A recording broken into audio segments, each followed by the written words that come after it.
Hello and welcome to The View from Mayor Brown podcast.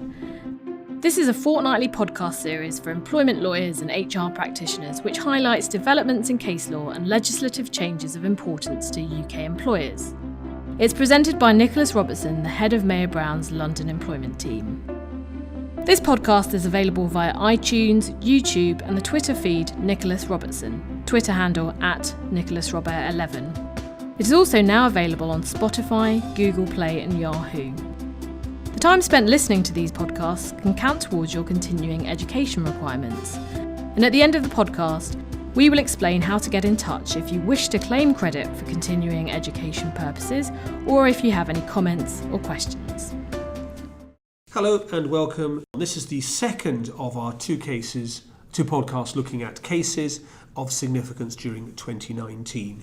We tend to do a review of the key cases. There have been quite a number of them this year, and so we've split the podcast into two parts. And this is the second part of our podcast looking at some further key cases. As always, please don't forget the podcast is available via iTunes, on the Mayor Brown website, YouTube and the Twitter feed Nicholas Robertson at Nicholas ROBER11, and we also are on Spotify, Google Play and Yahoo. Next up, L&Q Limited. This is a Court of Appeal decision in which the key issue was whether the Employment Tribunal was able to agree, at the claimant's request, that the tribunal judgment was not entered on the public register, and if so, whether it was proper to do it in this case. The background was that the claimant had brought claims for unfair discrimination, disability discrimination, victimisation, etc. The Court of Appeal carefully analysed the legislative framework for deciding whether or not the tribunal had the power either to prevent the case being entered into the public register or whether it could be redacted extensively on the public register if it was going to be entered at all. Under the 1996 Employment Tribunals Act, there can be a restriction of publicity in disability cases where evidence of a personal nature is likely to be given during the hearing. However, overall, under Rule 67 of the Employment Tribunals Regulations 2013, any judgment is to be entered into on a public register, together with any written reasons for a judgment. Rule 50 of the Employment Regs gives a separate power for a tribunal to prevent or restrict public disclosure to protect the convention rights of any person. But the tribunal has to give full weight to the principle of open justice. There is an identification of the sort of orders that tribunals could make. And one of the permitted steps the tribunal can take is conducting a hearing wholly or partly in private, anonymising the identities of specified parties or witnesses, or a restricted reporting order. The Court of Appeal here, in rejecting the idea that the tribunal could order a judgment not to be placed on the register at all, said there was no explicit power in the rules that permitted the prohibition of the judgment altogether. They went on to say that not only would such a veto or publication be contrary to principle, but it would also present quote-unquote practical difficulties, as individuals who have had allegations made against them had to be allowed to see the Employment Tribunal judgment in full as a matter of quote-unquote elementary justice, and should not be held to be in contempt by telling people what the outcome of the tribunal was. While the court did not go as far as to say that there could never be a case, outside the field of national security where special rules apply, in which an employment tribunal judgment could be kept secret, they found it hard to imagine those circumstances. The court also went on to consider whether it was appropriate to redact the details about the claimant's disability and incidents related to it, but they found it would fundamentally undermine the understanding of the employment tribunal's judgment, and so it was not justifiable. So, in a nutshell, it would seem that outside the field of national security, decisions will continue to be included on the public register. The furthest that a client is likely to get is to anonymise the parties and possibly the witnesses in appropriate cases. As the court is very clear that those involved in the case are able to see the full decision and speak about it, unless there is an ongoing restricted reporting order at that point, clearly the principle of open justice is a very significant one for the court.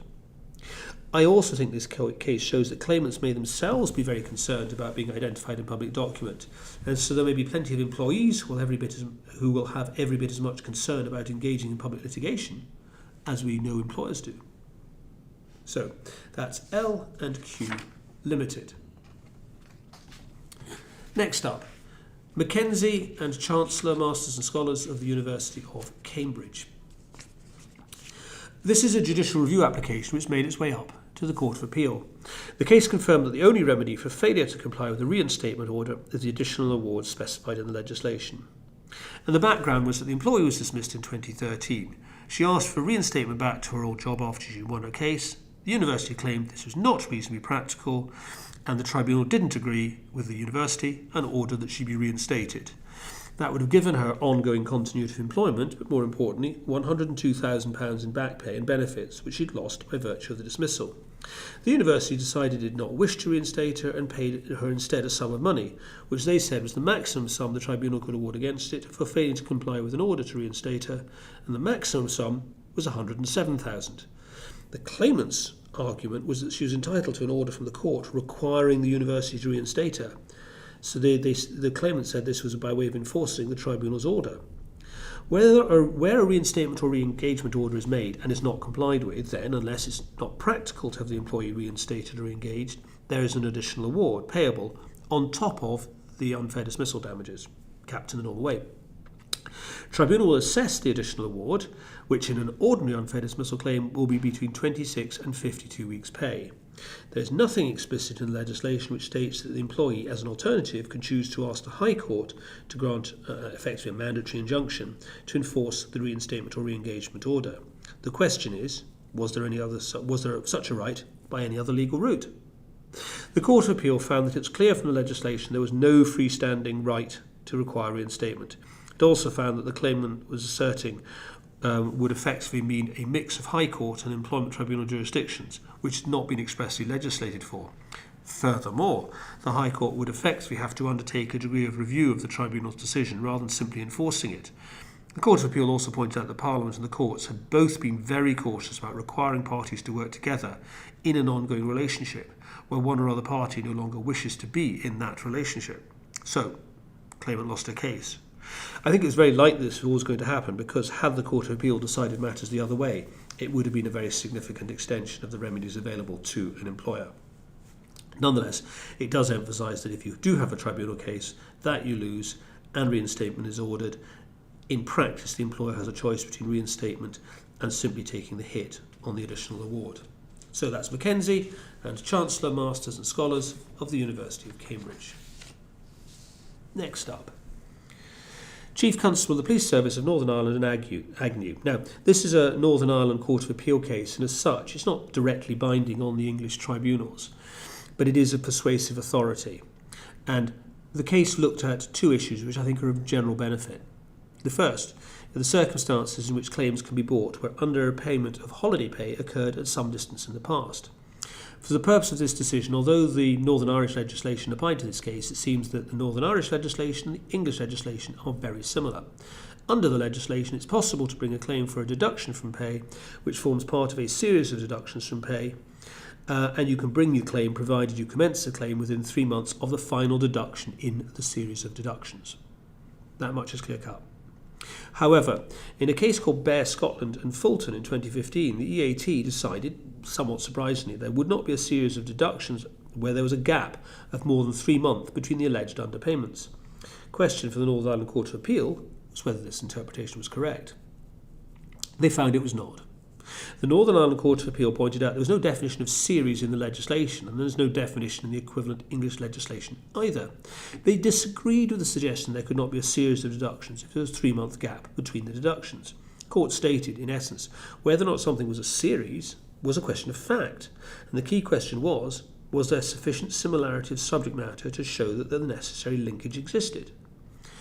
On the second point of importance, the Northern Ireland Court of Appeal also addressed the decision in Bear Scotland that an employee would be deemed to use up their European minimum leave of 20 days before moving on to any other period of leave.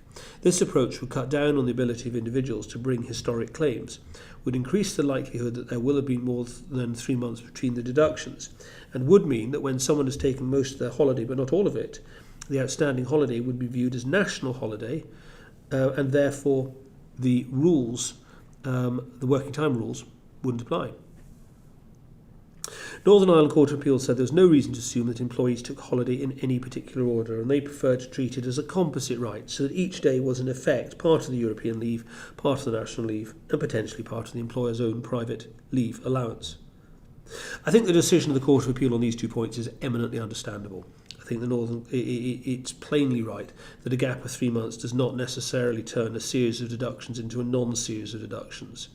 In relation to the order in which holiday is taken, I think there is little logic in saying that an employee tends to take one form of leave before another. Do remember, of course, in the UK we have an additional cap on claims, and under the deduction from wages limitation regulations in 2014, the government legislated to put a 2-year backstop on claims for holiday pay, and there was no equivalent backstop in Northern Ireland. So the UK employers have more protection against historic claims, but the series of deductions point is very definitely of prime relevance. So that's Chief Constable of the Police Service, Northern Ireland and Agnew. Now, one we dealt with relatively recently on the podcast, Canal Street Productions and Commissioners for Her Majesty's Revenue and Customs. This was, of course, the IR35 case, and involving the TV presenter Helen Foxborough, who owned a personal service company, Canal Street Productions Limited. Under the IR35 legislation, she was assessed for tax and NICs of slightly over £80,000 in respect of her work for ITV, to whom she provided services via Canal Street Productions. The first tier tribunal tax chamber allowed an appeal by Canal Street Productions against HMRC's assessment.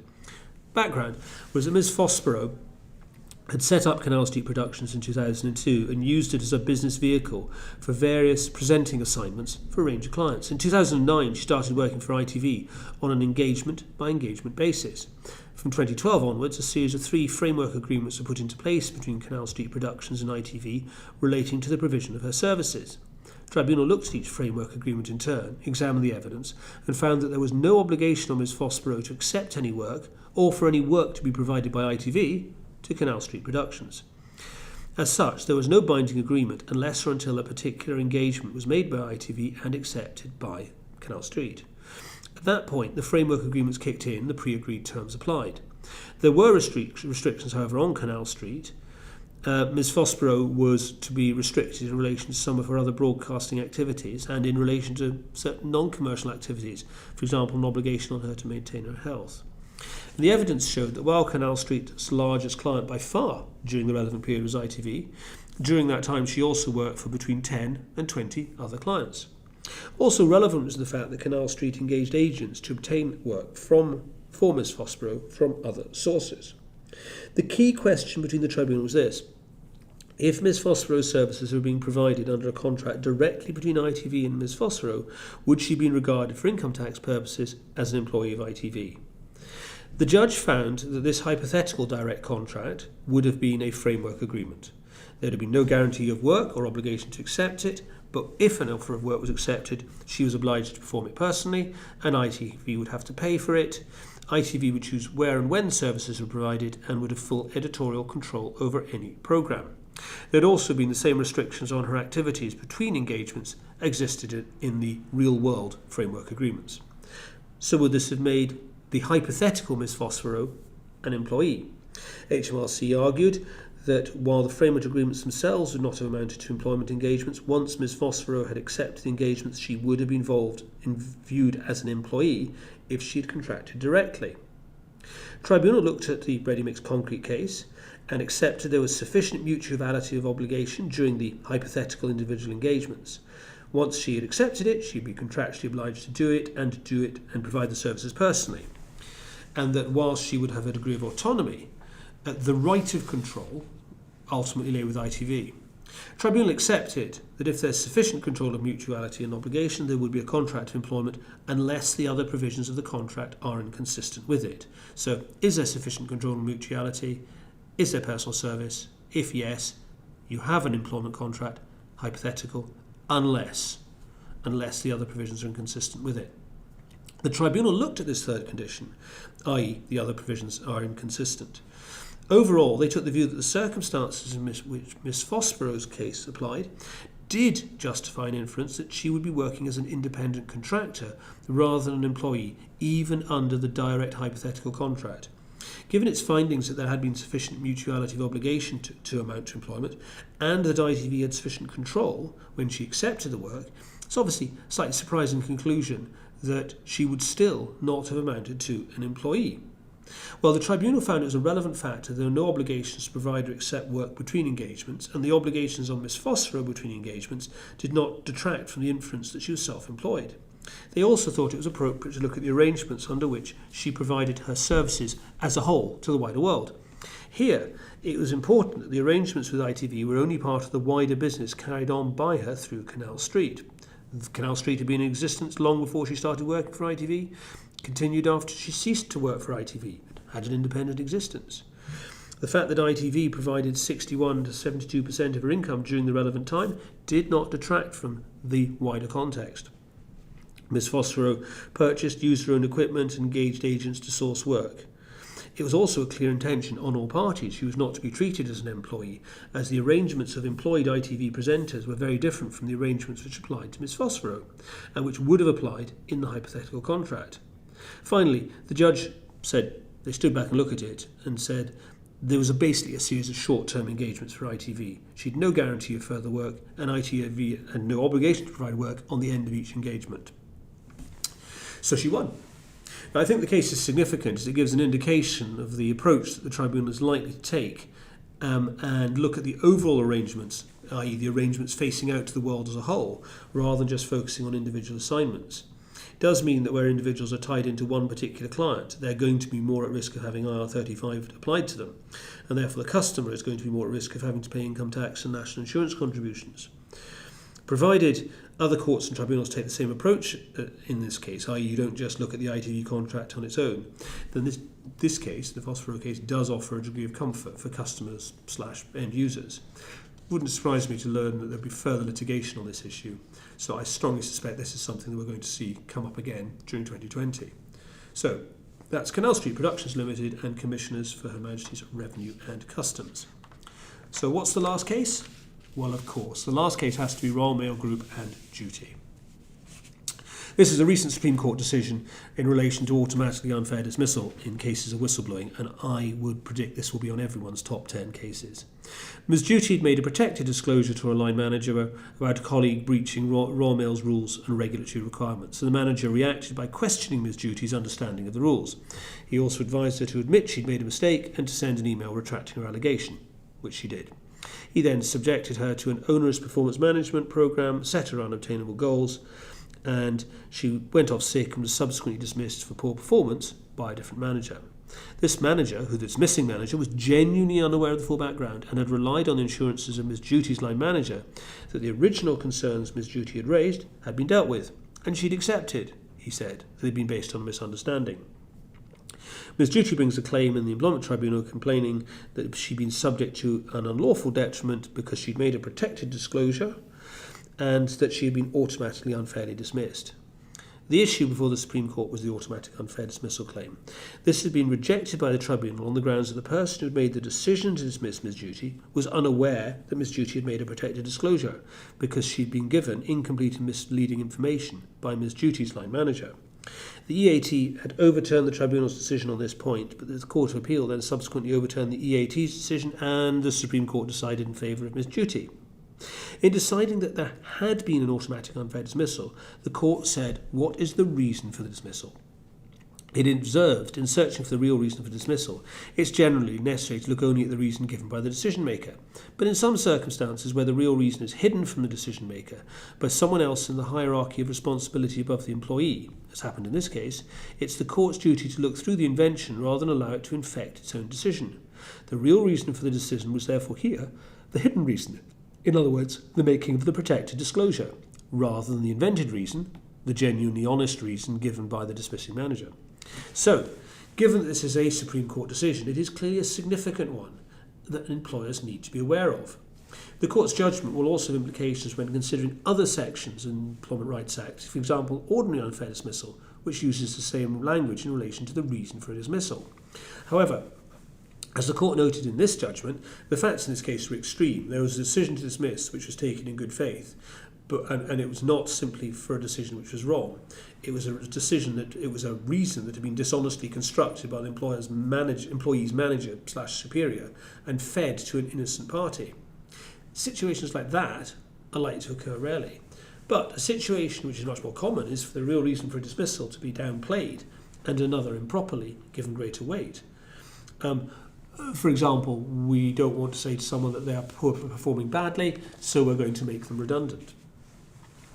As well as taking measures to ensure that managers do not act unethically in the first place, employers should seek to ensure that dismissal processes are robust and fair.